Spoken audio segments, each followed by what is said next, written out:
What's up, guys? JT Postman here, and we are back with another episode of our Let's Talk NHL series. And in this video, I want to talk about the Taylor Hall and Adam Larsson trade. Now, so many trades, signings, buyouts, everything was happening today.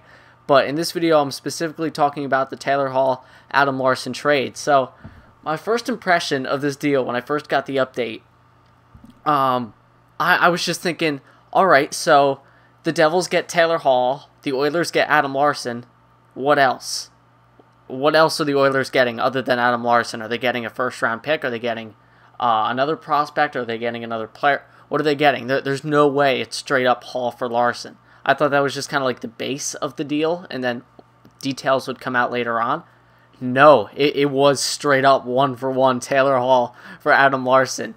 And I'm sorry, Edmonton fans, but this is a terrible trade. There's very little you can look at this from an Edmonton standpoint and try and say it's a good deal. The only part of this deal that's good for Edmonton is that they get a defenseman. Not even a great one, they just get a defenseman. That's the only positive, is that they fill a position. I mean, it's rough. I mean, Peter Chiarelli is just an idiot. He's just an idiot. I mean, he traded, and I didn't even know. I thought about this before, and when I heard about it, I laughed. I mean, Peter Chiarelli has traded the first and second overall picks from the 2010 draft. He traded Tyler Seguin in Boston like an idiot, and he traded Taylor Hall in Edmonton. At least the Seguin deal was all right at the time, and it took a couple of years to become a horrible trade. This is a horrible trade right off the bat. So that's terrible. I mean, you look at the moves Steve Yzerman has made as GM of the Lightning, and then you look at Peter Chiarelli. Oh, God. That's bad. I mean, he just hasn't had a great first couple of years in Edmonton. I mean, last year he way overpaid for Andrej Sekera, and now he gives up way too much for Adam Larsson. I mean, that's crazy. And to see guys like Shea Weber and PK Subban get traded today, obviously there were better defensemen that were at least up for debate. At least, I'm not going to say available, but they were listening to offers for those players, and they ended up taking Adam Larsson. That's bad. I mean, I'll just read off some stats right here from the two players.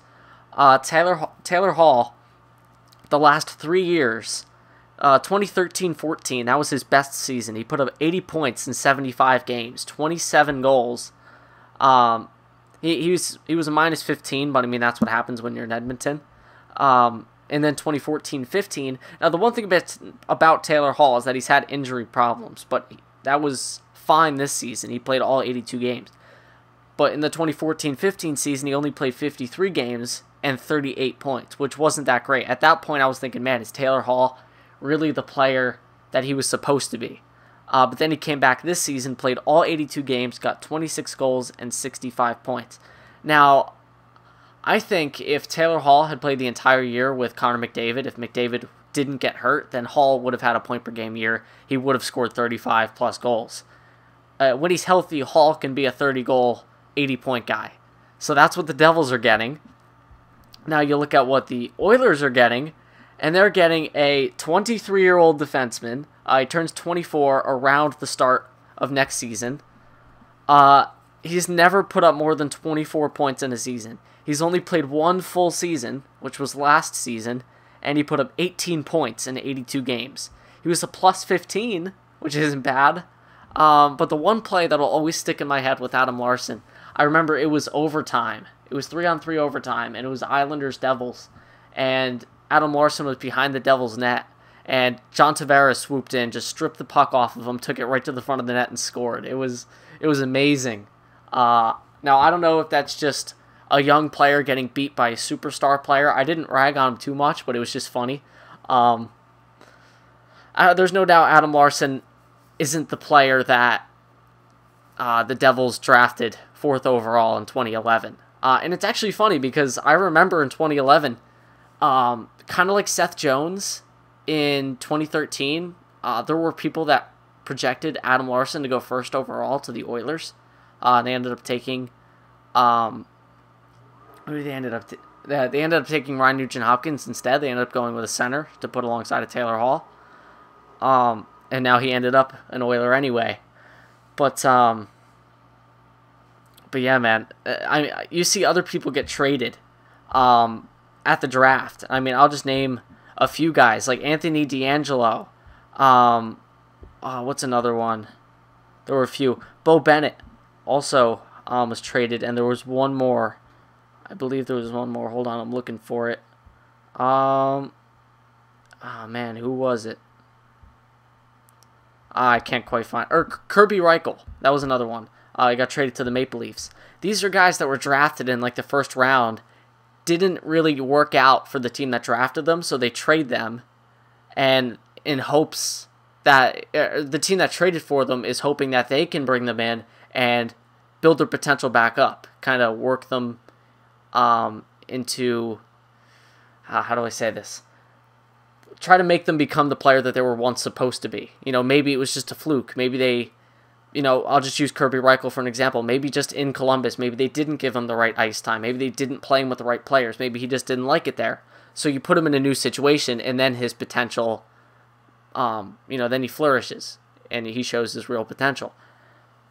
But those are the types of deals you make, and, you don't give up that much. The Oilers are basically doing the same thing with Adam Larsson, giving a former 4th overall pick a chance to really prove himself and show that he does still have that potential. But you're not supposed to give up a guy like Taylor Hall to get him. So that's just an all-around terrible deal for the Edmonton Oilers. I mean, I don't see any way this can become a good deal for the Oilers. The only way this deal works out for the Oilers in the long run is if Taylor Hall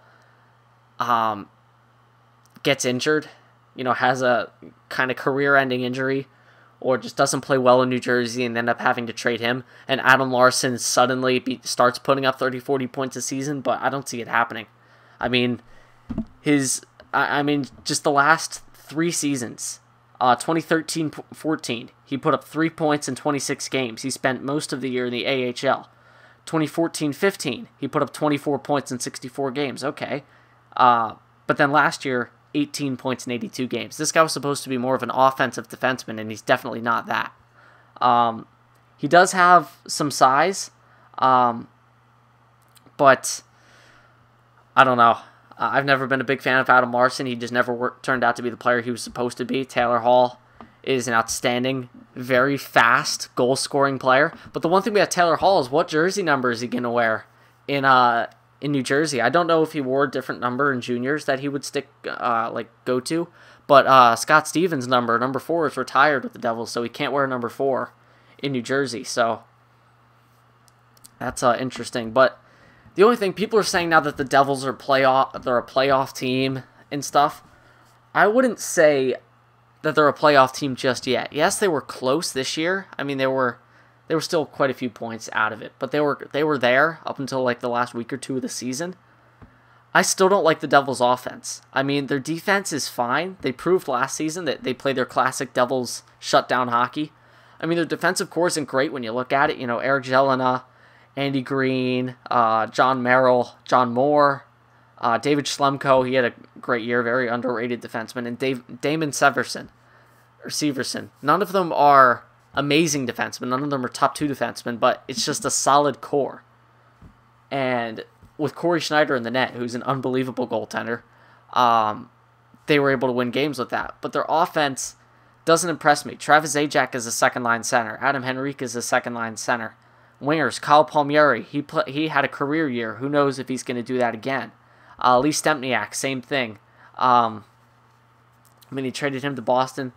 I don't know if they'll bring him back, but he played above himself, I think, this year.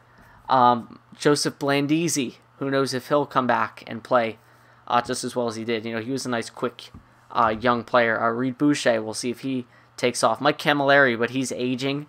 Last year he had a pretty good year, but Tuomo Ruutu, didn't they trade Ruutu? I don't remember. But Patrick Elias, they've got a bunch of decent forwards, second, third liners, but they don't have a great first line center to put with Taylor Hall. And I mean, their top six of Camilleri, Elliott, Zajac, Henrique, Hall. No doubt it's a good team. It's a solid team, but I don't know if they're a playoff team. The Eastern Conference isn't that competitive. It's not as competitive as the West. So maybe the Devils can do it, but I'm not going to give them a ticket into the first round just into the playoffs just yet. We'll see how it works out. But the Edmonton Oilers defensive core now, it's better. Obviously, like I said, that's the one positive coming out of this is that they got a defenseman. Their defensive core now, Oscar Klefbom, Adam Larsson, Andrei Sekera, Mark Fane, Eric Gryba, and Nikita Nikitin. And then you have other guys like Adam Clendenning, Andrew Ferentz, but he's hurt. Adam Party, but I mean, still a pretty bad defensive core. You still don't have a top two defenseman in there. I don't know, Edmonton. I don't know, but it does make room for Puljujarvi. But I don't know why they would do that. I would think they'd trade a right winger. I thought they would have maybe traded, if they were going for cap space, traded Jordan Eberle. And then you have the top line as Taylor Hall, McDavid, Puljujarvi. Second line, Yakupov, Nugent Hopkins.